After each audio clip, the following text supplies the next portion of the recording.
जय श्री महाकाल आप सभी लोगों को। कोरोना पिछले 1 साल से जब से लोगों को इसके बारे में पता चला है, बहुत सारी चीज़ें हुई, बहुत सारे लोग मरे, बहुत सारी दिक्कतें हुई और लोगों को बहुत सारी परेशानियों का सामना करना पड़ा। बहुत सारे लोगों ने अपनी नौकरियां गंवा दी, बहुत सारे लोग जिन्होंने अपने परिजनों को खो दिया। लेकिन आज मैं इससे जुड़े हुए कुछ ऐसी बातें आप लोगों को बताने जा रहा हूँ जिसके बाद कि आप लोग सोचने पे मजबूर हो जाओगे कि अब वाकई ऐसा कुछ है या नहीं है। ये वीडियो बनाना इसलिए ज़रूरी है क्योंकि जो माहौल आज के समय में बन चुका है डर का, तो ये प्रश्न खड़ा हो जाता है कि ये वाकई में कोरोना कोई महामारी है या फिर ये केवल डर का व्यापार है। कुछ बातों पे हम लोग गौर करेंगे। सबसे पहले मैं आप लोगों को एक बात बता दूं कि पिछले साल बुक लॉन्च थी मेरी। आप सभी लोग जानते हैं इस बात को। पिछले साल मेरी बुक लॉन्च थी जिसकी वजह से मैं गांव में था, अपने बनारस में मेरा बुक लॉन्च होना था। लेकिन जिस दिन मेरा बुक लॉन्च होना था उसी दिन लॉकडाउन हो गया था। करीब करीब मार्च, अप्रैल, मई, जून, जुलाई, 27 जुलाई को मैं दिल्ली वापस आया था। ठीक है। और सारी चीज़ें होने के बाद में मैं बनारस गया था। 2 बार मैं बनारस जाके आया था। उसके बाद दिल्ली हाईली कंटेमिनेटेड जोन, जहाँ पर कि हर दूसरे दिन कोई ना कोई मर ही रहा है। दिल्ली में मैं आया हूँ। ठीक है। दिल्ली आने के बाद में अगस्त में 14 अगस्त को मैं जयपुर गया हूँ। जयपुर में मैं एक इनॉग्रेशन था एक हॉस्पिटल का, वहाँ पर मेरे को इनवाइट किया गया था तो मैं वहाँ गया था। और उसके अलावा मैं अपने गांव गया था, बनारस गया हुआ था। बनारस में कम से कम 15-20 दिन में रहा था। अन्नकूट पे भी मैं बनारस में था, आप लोगों को पता ही है। उसके बाद कम से कम 4 बार मैं उज्जैन जा चुका हूँ। अक्टूबर, दिसंबर, काल भैरव अष्टमी पे मैं उज्जैन में था। दिसंबर में मैं उज्जैन में था। और कहने का मतलब मैं आप लोगों को ये जगह इसलिए बता रहा हूँ। इंदौर में मैं गया हुआ था, इंदौर में मैं था। मैं आप लोगों को इन जगहों के बारे में इसलिए बता रहा हूँ कि हाँ, एक चीज़ मैं बताना भूल गया इन सब में कि अपने इस पूरे टेन्योर में, मतलब कि जितने समय में यहाँ वहाँ घूमा, मैंने ना मास्क का प्रयोग किया था, ना मैंने कोई सैनिटाइज़र प्रयोग किया था, ना ही मैं किसी भी तरीके की कोई सुरक्षा ले रहा था। और मंदिरों में मैं जा रहा था तो जहाँ पे सोशल डिस्टेंसिंग का पालन करना जो है वो संभव ही नहीं होता है, आप लोगों को पता ही है। क्योंकि जहाँ पर लोगों को भगवान दिखते ना, वो एक दूसरे की छाती पे चढ़ के निकल जाते हैं वहाँ से। तो इतना सब कुछ होने के बाद में अभी मेरे को अपने गांव जाना पड़ा था किसी काम से। लेकिन एडवाइजरी जारी हुई थी कि बिना कोविड रिपोर्ट के आप आरटीपीसीआर की जो रिपोर्ट होती है उसके बिना आप नहीं जा सकते। मैंने वो रिपोर्ट करवाई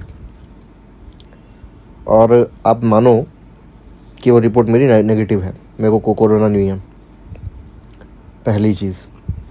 ठीक है। मैं लॉकडाउन लगने के बाद में जो भी कंटेमिनेटेड एरियाज़ कहे जाते थे, जो हाईली कंटेमिनेटेड कहे जाते थे, दिल्ली जैसी जगह, मैं बिना मास्क के घूमा हूँ। मैं आपको बताऊँ, मैं मास्क और हेलमेट मैं सिर्फ तब लगाता हूँ जब मेरे को सामने पुलिस वाला दिखता है। ठीक है। आदमी कोरोना से नहीं मर रहा है, आदमी डर से मर रहा है। पहली ये बात हुई एक तरफ। ठीक है। मैंने सोचा कि चलो यार, मेरे को हो सकता है कि आरटीपीसीआर की रिपोर्ट में कोई दिक्कत हो ना हो, मतलब कि वो लोग बोल रहे हैं ना कि ऐसे हो जाता है, वैसे हो जाता है, नेगेटिव रिपोर्ट को पॉजिटिव कर देते हैं, पॉजिटिव को नेगेटिव कर देते हैं, कुछ भी हो जाता है। मैंने गवर्नमेंट हॉस्पिटल से, जो गवर्नमेंट हॉस्पिटल होते हैं जहाँ पर कि corona free of cost test किया जाता है, मैंने गवर्नमेंट हॉस्पिटल में मैंने उसको चेक करवाया। उसके बाद में SRL डायग्नोस्टिक रेलिगियर लैब, जो इंडिया की जानी मानी एक लेबोरेटरी है, उसके अंदर कोरोना चेक करने के लिए वो कितने लिए थे, 1200-1500 रुपये कुछ लिए थे उन्होंने।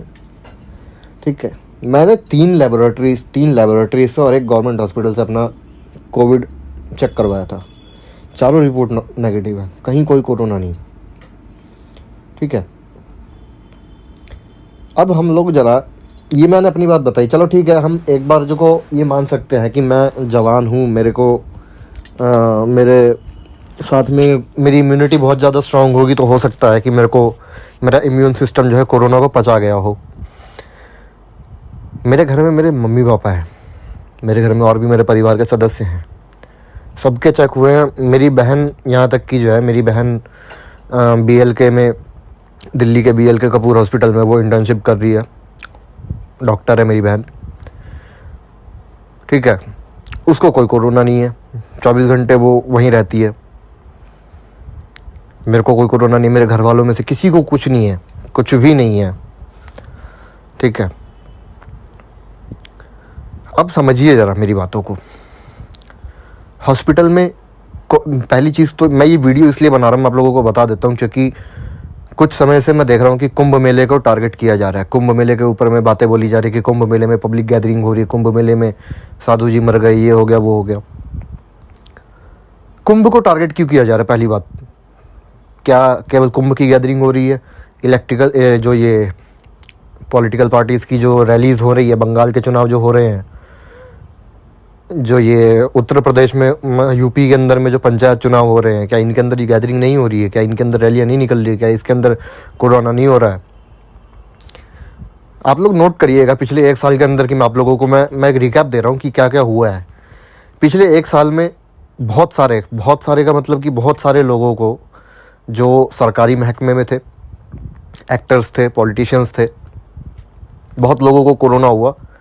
ठीक है, सुनने में तो ये भी आया था कि केजरीवाल जी को भी कोरोना हो गया है, पता नहीं सही है कि गलत है। ठीक है, कोई भी पॉलिटिशियन, कोई भी एक्टर और कोई भी सरकारी महकमे से जुड़ा हुआ बंदा नहीं मरा। मरा कौन? गरीब आदमी। ठीक है, एक आदमी जिसको केवल नॉर्मल खांसी जुकाम है, उसको कुछ नहीं है, कोई बीमारी नहीं है, कुछ नहीं। एक आदमी जो नॉर्मल खांसी जुकाम को चेक करवाने के लिए गया हॉस्पिटल में, और 1 दिन के अंदर अंदर उसकी डेथ हो जाती है। बोला जाता है कि ये कोरोना से मरा हुआ है। ये मेरे ध्यान देने वाली बात ये है कि इस बीमारी की, इस महामारी की जो रिकवरी रेट रही है वो 99% है, 99%। ठीक है, 90 से 99% के बीच में हर राज्य की रिकवरी रेट रही है। तो ये लोग मर कौन रहे हैं? जिसको देखो वहीं कोरोना से मर रहा है, जिसको देखो वहीं कोरोना से मर रहा है। दिल्ली के हॉस्पिटल का भी पता चला कि एक डॉक्टर ने कोरोना करते करते 105 किडनियां निकाल दी। ठीक है, क्या वास्तविकता में कोई कोरोना है? ये सवाल मैं आज से नहीं, 1 साल से पूछ रहा हूँ। जिसको देखो तो बोलते थे कि लोग कोरोना है तभी तो लोग मर रहे हैं। अरे कहाँ मर रहे हैं यार?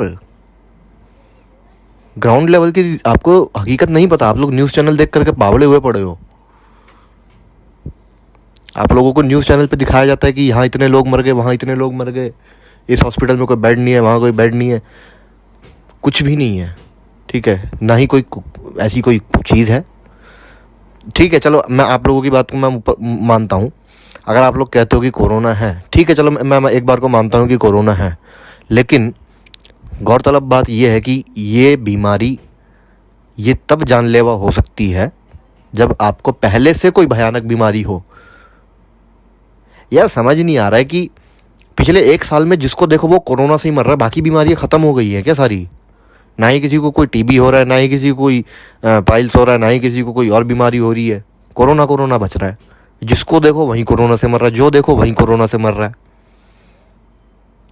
ये कौन सा वायरस होता है कि सुबह बंदा हॉस्पिटल में एडमिट हुआ है, उसका चेकअप हुआ है और उसकी शाम तक रिपोर्ट भी आ गई, और रिपोर्ट आने के बाद में वो मर भी गया है। उसकी लाश को पैक करके जला दिया गया। उसके घर वालों को उसकी शक्ल तक देखने नहीं दी गई। आप सोच सकते हैं कि उसके घर वालों पर क्या बीती होगी। जब एक व्यक्ति के परिजनों ने ज़िद करके डॉक्टरों से उनका शव मांगा और जब उसका शव खोला तो भाई साहब आप यकीन नहीं मानेंगे कि उस व्यक्ति के शरीर के सारे अंग निकाले हुए थे। ये कोरोना है या देह व्यापार का धंधा है, अंगों का धंधा है, डॉक्टरों की मिली भगत है, ये सरकार की मिली भगत है, क्या है ये? बहुत सारे प्रश्न खड़े हो चुके हैं। कोरोना के वार्ड में, जिस वार्ड में मरीज़ों को रखा जाता है, ना ही वहाँ पर कोई सीसीटीवी कैमरा होता है जिससे कि ये पता चल सके कि वहाँ पर क्या इलाज हो रहा है। और जब ये इतनी भयानक बीमारी है, ये किसी जानवर को नहीं हुई, ना ही कोई जानवर इससे मरा, ना ही कोई व्यक्ति रोड पर इससे मर रहा है। जो मर रहा है वो अस्पताल में मर रहा है। जो व्यक्ति अपने घर में बैठा है, जो व्यक्ति बाहर जा रहा है, आधा तो मैं घूम के आया हूँ, कोई रोड पे नहीं मर रहा, कोई कहीं घर में नहीं मर रहा, जो मर रहा है वो अस्पताल में ही मर रहा है। ऐसी कौन सी बीमारी है जो सिर्फ अस्पताल में जान ले रही है? और ऐसी कौन सी बीमारी है जो कुंभ में तो फैल रही है लेकिन रैलियों में नहीं फैल रही? आप लोग सोचिए इन बातों को। और अगर आप देखिए, मैं ये नहीं कहता कि कोरोना नहीं है, हो सकता है, होगा, लेकिन ये इतना नहीं है जितना दिखाया जा रहा है इसको, जितना इसका महिमा मंडन करके इसके बारे में बताया जा रहा है कि ये हो जाएगा, वो हो जाएगा, खानदान ख़त्म हो जाएगा। मेरे दिमाग में भी एक बार आया था पहले, कि जब मैं गाँव में था ना पहले, पिछले साल, तो मेरे दिमाग में भी आया था, जब जितनी तेज़ी से मैं न्यूज़ में खबरें देखता था ना कि इतने लोग मर रहे हैं, इतने लोग मर रहे हैं, आज इतने केस आए, आज उतने केस आए, तो मैं सोचता था, मैं कहा पूरी दिल्ली ख़त्म हो जाएगी, मैं दिल्ली के बाहर बैठा हुआ हूँ, और जब सारी दिल्ली ख़त्म हो जाएगी तो मैं अकेला दिल्ली में घूमूंगा पूरे में। लेकिन कुछ नहीं है। आप लोग केवल, एक होता है ना, देखिए, एक व्यक्ति डर से मर जाता है, उसको कोई बीमारी हो या ना हो, वो डर से मर जाएगा अपने। डर सबसे बड़ी चीज़ होती है आदमी के दिमाग को क्षति करने के लिए, उसको क्षति पहुंचाने के लिए। तो डरने की ज़रूरत नहीं है। आप लोगों को यदि ऐसी कोई चीज़ अगर आपको लगती है कि आप लोगों को ऐसा कोई संक्रमण है या फिर आप लोगों के साथ में ऐसी कोई समस्या है, तो आप लोग एक काम करिए कि संशमनी वटी दिन में 2 गोली, वासावले शहद में 3 बार, अगर आपको परेशानी अधिक है तो 4 या 5 बार दे सकते हैं, ठीक है। और श्यामा तुलसी का काढ़ा बना करके दिन में 4 बार पीजिए, ठीक है। कोई खांसी नहीं रहेगी, कोई जुकाम नहीं रहेगा, कुछ नहीं रहेगा, है ना। आयुर्वेदिक इलाज है इसका, और ऐसी कोई बीमारी नहीं है, देखिए, जिसका इलाज आयुर्वेद में ना हो। जब आयुर्वेद में मृत संजीवनी और विशल्यकरणी जैसी औषधियाँ हो सकती हैं, तो ये नहीं है, ये मतलब ये कोई बीमारी नहीं है, मैं इसको कोई बीमारी नहीं मानता, ठीक है। आप लोगों को जो रामदेव बाबा की जो दवाइयाँ हैं उनको सरकार ने बैन कर रखा, और बाहर और वैक्सीन इंपोर्ट कर रहे हैं, एक्सपोर्ट कर रहे हैं, क्या होगा भगवान ही जाने।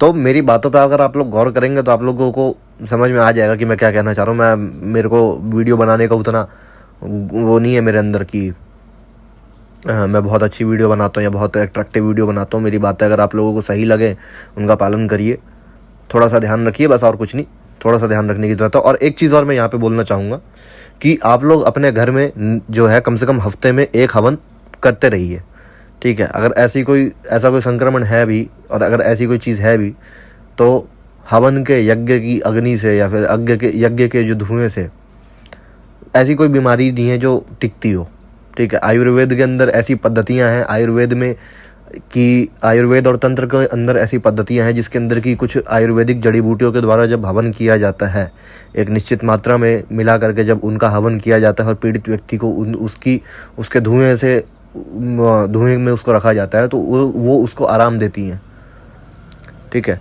आयुर्वेद के अंदर जब मृत संजीवनी जैसी जड़ी बूटी है जो मरे हुए तक को जिंदा कर दे, तो क्या आप लोगों को लगता है कि आयुर्वेद के अंदर खांसी जुकाम का इलाज नहीं होगा कोई? आप लोगों को सिर्फ बेवकूफ़ बनाने के पीछे और वैक्सीन करते करते ये सारी चीज़ें हो गई। लेकिन अगर आप लोग देखेंगे ना, अगर आप लोग समझने की कोशिश करेंगे कि मैं क्या कहना चाह रहा हूँ, तो आप लोगों को पता चलेगा कि मैं जो बात कह रहा हूँ बिल्कुल सत्य है, उसमें कोई दो राय नहीं है।